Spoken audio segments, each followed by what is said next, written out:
여러분 안녕하십니까? 광주 MBC 뉴스투데이 시작합니다. 먼저 오늘의 주요 뉴스입니다. 지역화폐가 고물가 시대 지역경제의 버팀목 역할을 해주고 있습니다. 내년도 정부 최종 예산에 반영될 수 있을지 주목됩니다. 화물연대 파업이 장기화하면서 광주 전남 지역 항만과 주요 사업장에서도 물류 차질에 따른 피해가 가시화하고 있습니다. 전남 지역 일부 학교가 창의적인 학습 공간으로 거듭나고 있습니다. 학생들의 의견을 반영해 휴식과 놀이, 스터디룸 같은 공간들이 들어서고 있습니다. 광주시의회가 이번 주부터 10조 원 규모의 내년도 광주시와 시교육청 본예산 심사를 시작합니다. 여야가 거센 논란을 빚었던 지역사랑 상품권, 지역화폐 예산을 내년에 5천억 원 규모로 편성하기로 합의했습니다. 골목상권 부활은 물론 지역경제 활성화의 마중물이 되고 있다고 판단한 건데요. 지역경제 선순환 구조를 더 돈독히 하기 위해선 무분별한 할인 경쟁과 부정 유통을 막는 등 풀어야 할 숙제도 적지 않습니다. 보도에 한신구 기자입니다. 나주의 한 전통시장. 식료품과 잡화 등을 구입하는 손님들이 을에 내미는 건 나주사랑 상품권입니다. 고객들에겐 10% 할인 혜택이 주어져 좋고 상인들에겐 손님도 늘고 그만큼 매출 증대로 이어져서 호응이 큽니다. 한 30, 40대 이상 분들이 많이 사용하고 계셨는데 요즘에는 이제 젊으신 분들이 오셔가지고 많이 이제 웹결제 통해서 하시고 직접 오셔서 계산도 하시고. 이처럼 지난 2019년 도입된 지역화폐가 고물가 시대 지역 경제의 버팀목 역할을 톡톡히 하고 있습니다. 도입 첫 해 1,100억 원대에 머물던 전남의 지역화폐 발행액은 다음해 10배로 늘었고 올해는 지난 9월까지 1조 3,700억 원을 넘어섰습니다. 가맹점 역시 큰 폭으로 증가하고 있습니다. 지난 2019년 3만 3천 곳에서 올해는 9만 5,825곳으로 3배 늘어났습니다. 그렇지만 시군별로 할인율이 다른 데서 발생하는 불필요한 경쟁을 막기 위해 광역단체별로 적절한 할인율을 설정할 필요가 있다는 지적이 나오고 있습니다. 또 대형마트에서의 부적절한 사용과 이른바 깡 같은 부정 유통 사례도 끊이질 않고 있어서 소상공인에게 혜택이 돌아가야 한다는 도입 취지를 어긋나게 하는 측면도 있습니다. 불법으로 유통이 되면 아무래도 그 매출 증대나 이런 부분에 직접적인 영향을 받기 때문에 행정에서 많은 조치를 좀 해서 실질적으로 많이 사용할 수 있도록. 특히 내년부터는 고향사랑 기부금제가 본격 시행됨에 따라서 기부금의 30%까지 줄 수 있는 답례품으로 지역화폐를 제공하는 등 지역경제 선순환 구조에 또 한 고리를 만드는 노력 역시 빼놓을 수 없습니다. 전라남도 이선 시군들이 이 지역화폐 활성화를 위해서 일정 답례품의 비율을 높여가지고 지역화폐를 사용할 수 있도록 그런 정책 협약을 만들어냈습니다. 한편 지원 여부를 놓고 치열한 기싸움을 벌였던 여야는 일단 5천억 원 규모로 지역화폐 예산을 짰지만 정부가 여전히 반대 입장을 밝히고 있어 다음 달 최종 예산안 합의까지는 변동의 여지가 남아 있습니다. MBC 뉴스 한신구입니다. 화물연대 파업 닷새째를 맞아 광주 전남 주요 항만과 사업장에서도 물류 차질이 생기고 있습니다. 광양항의 경우 항만의 컨테이너 보관 능력 대비 실제 보관된 컨테이너의 비율을 뜻하는 장치율이 62% 안팎으로 평소와 비슷한 수준을 유지 중이지만 육로를 통한 반출입은 이루어지지 않고 있습니다. 포스코 광양제철소와 여수산단, 기아 오토랜드 광주를 비롯한 광주권 주요 사업장들도 내부 보관량을 늘리거나 임시 적치장을 확보해 비상 대응에 나서는 한편 파업 장기화에 대비한 대응책 마련에 고심하고 있습니다. 특히 일부 기업들은 당장 이번 주부터 공장 가동을 중단하는 사태가 나올 것으로 우려하며 정부와 화물연대 간의 협상 추이에 촉각을 곤두세우고 있습니다. 오늘 비가 내리면서 날이 흐린 가운데 기온은 높게 올라 종일 포근하겠습니다. 오늘 마지막으로 포근한 날씨가 이어집니다. 아침 기온 어제보다 8도가량 높게 출발한 가운데 한낮 기온도 어제에 비해 5도가량 높은 기온 예상됩니다. 한편 오늘 오전 중에 전남 해안 지역에서 비가 시작되겠고요. 점심 무렵이면 광주와 전남 모든 지역으로 비가 확대되겠습니다. 이 비는 내일 오전까지 이어지겠는데요. 그동안보다는 비교적 많은 양의 비가 예상됩니다. 전남 동부 남해안과 지리산 부근에 최고 60mm, 그 밖에 광주와 전남에 최고 40mm가량의 비가 내리겠습니다. 이 비를 기점으로 내일부터는 북쪽 한기가 강하게 밀려 내려오겠고요. 추운 겨울 날씨가 이어지겠습니다. 모레인 수요일에는 우리 지역 첫눈이 내릴 가능성도 있습니다. 날씨 정보였습니다. 교실과 복도로만 획일화돼 있던 학교가 새로운 모습으로 바뀌고 있습니다. 권위와 통제의 공간에서 학생들의 의견을 반영해 창의적인 학습 공간으로 거듭나고 있는데요. 강서영 기자가 현장에 다녀왔습니다. 산뜻한 하얀색으로 꾸민 고흥 포두중학교 3학년 교실에서 수업이 한창입니다. 벽은 탁 트인 통유리로 이루어져 교실과 복도의 경계를 허물었고 반대쪽 벽엔 창살 없는 통창이 달려 학교 밖 풍경이 훤히 들여다 보입니다. 원래는 일반적인 모습과 크게 다르지 않았던 학교. 하지만 복도와 교실로만 획일화된 학교의 모습이 일제의 잔재라는 지적이 제기되면서 학교는 교육당국의 지원을 받아 교실을 학생들의 의견을 반영한 공간으로 개조했습니다. 학교가 항상 그 의자랑 책상만 있고 실제로 아이들이 편하게 누울 수 있거나 편하게 앉을 수 있는 그런 푹신한 소파도 하나 없잖아요. 그래서 이제 학생들 8시간이나 이렇게 학교에 있는 이렇게 양계장에서는 독소리가 나오지 않는다. 학교는 기존에 있던 각 교실 크기를 조금씩 줄여 학생들을 위한 휴식 공간을 확보했습니다. 또 친구와 자유롭게 공부하고 싶다는 학생들의 의견을 반영해 조별과제 활동을 위한 스터디룸도 만들었습니다. 전 전보단 비해서는 진짜 다 세련되고 진짜 꿈 같은 학교 만들어졌어요.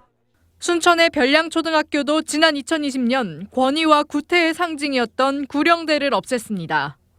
대신 그 자리에는 아이들을 위한 놀이공간을 설치했습니다. 통치하기 위한 감시하는 감옥과 거의 비슷한 형식으로 설계된 곳들이 학교고 그 중심에 구령대라는 곳이 있었는데요. 변화 요구가 있었고 놀이터는 선생님과 학생들이 직접 기획했고 놀이터에 별사탕이란 이름도 직접 붙였습니다. 쉬는 공간이에요. 재밌어요. 지난 2019년부터 이처럼 학교 공간 혁신 사업을 추진한 학교는 전남 지역에만 총 109곳. 보다 자유롭고 친숙한 공간으로 거듭난 학교에서 학생들이 마음껏 창의력을 펼칠 수 있을지 기대가 모아지고 있습니다. MBC 뉴스 강서영입니다. 광주시의회가 10조 원대에 이르는 내년도 광주시와 시교육청 본예산안 심사에 들어갑니다. 시의회는 이번 주부터 다음 달 초까지 각 상임위원회별로 예산안 심의를 실시한 뒤 예산결산특별위원회 특별심사를 거쳐 다음 달 14일 본회의에서 최종 의결할 계획입니다. 광주시가 제출한 예산안은 올해보다 2,400억여 원이 늘어난 7조 2천억 원이며 시교육청은 올해보다 4,600억 원 늘어난 3조 5천억 원의 예산안을 제출한 상태입니다. 한국철도공사가 광주역 건물 뒤쪽 부지를 광주시에 매각하기로 해 광주역 일대를 창업단지로 조성하는 사업에 속도가 붙을 전망입니다. 광주시에 따르면 최근 코레일 이사회가 해당 토지 매각건을 승인함에 따라 내년 초부터 부지 매입 절차를 시작하는 등 본격적으로 사업을 추진할 계획입니다. 광주시는 지난 2020년부터 국토교통부 공모사업의 하나로 광주역 후면 유휴 부지에 국비와 시비 1,700억 원을 들여 복합허브센터와 기업혁신성장센터를 구축하는 사업을 추진하고 있습니다.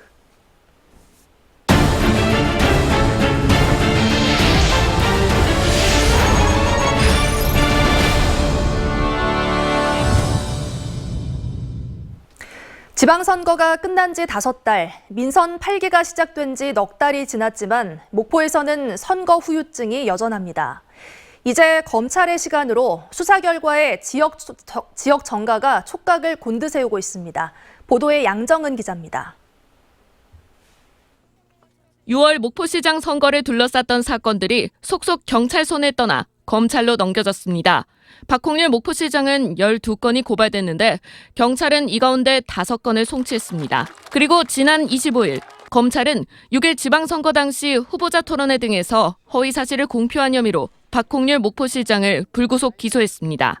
김종식 전 목포시장의 배우자 등이 연루된 선거법 위반 사건, 이른바 새우 사건은 송치된 지 7달 만에 검찰 수사가 시작되는 모양새입니다.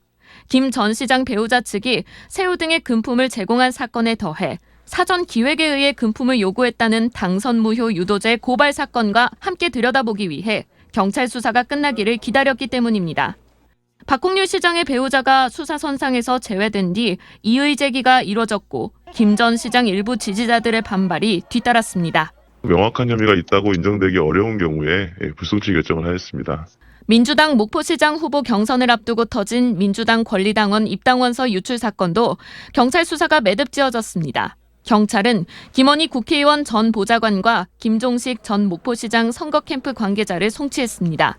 경찰이 강제 수사 대신 임의 제출 형태로 확보한 목포 민주당 컴퓨터에는 남아있는 자료가 없었고 관련자들의 휴대전화도 모두 파문 이후 교체되면서 수사에 혼선이 빚어지기도 했습니다. 경찰의 모든 수사에 적극 협조했습니다. 컴퓨터 등 자료 제출에도 적극 응했습니다. 선거판을 흔들었던 목포 지역 선거 관련 사건들에 대해 검찰이 어떤 판단을 내릴지 관심이 쏠리고 있습니다. MBC 뉴스 양정은입니다. 공직선거법 위반 혐의로 검찰의 수사를 받아온 박홍률 목포시장이 재판에 넘겨졌습니다. 광주지검 목포지청은 6일 지방선거 당시 거리 유세 등에서 7차례 허위 사실을 공표한 혐의를 받고 있는 박홍률 목포시장을 공직선거법 위반 혐의로 불구속 기소했습니다.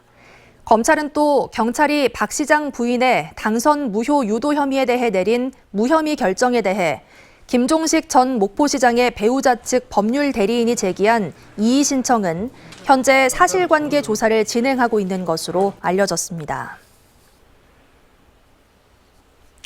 광주지법 형사 6 단독 박찬우 판사는 가방 유통 사업을 하겠다며 지인에게 7차례에 걸쳐 1억 2천만 원을 빌린 뒤 갚지 않은 혐의로 기소된 구청 공무원 50살 A씨에게 징역 1년을 선고했습니다.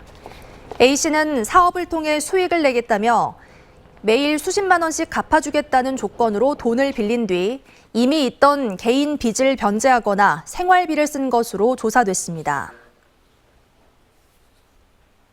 광주지방법원 형사 3단독 이지영 부장판사는 5.18 일주기 추모제에서 광주 학살 진상규명을 요구했다가 군사재판에 넘겨져 유죄 판결을 받은 61살 조모 씨에 대한 재심에서 무죄를 선고했습니다. 재판장은 조 씨의 당시 행위가 자유민주주의 기본 질서와 국민의 기본권을 내용으로 하는 헌정 질서를 지키기 위한 정당 행위였던 만큼 범죄가 되지 않는다고 판시했습니다. 조 씨는 당시 지명수배된 민주화운동 동지의 도피를 도운 혐의로도 재판에 넘겨졌습니다.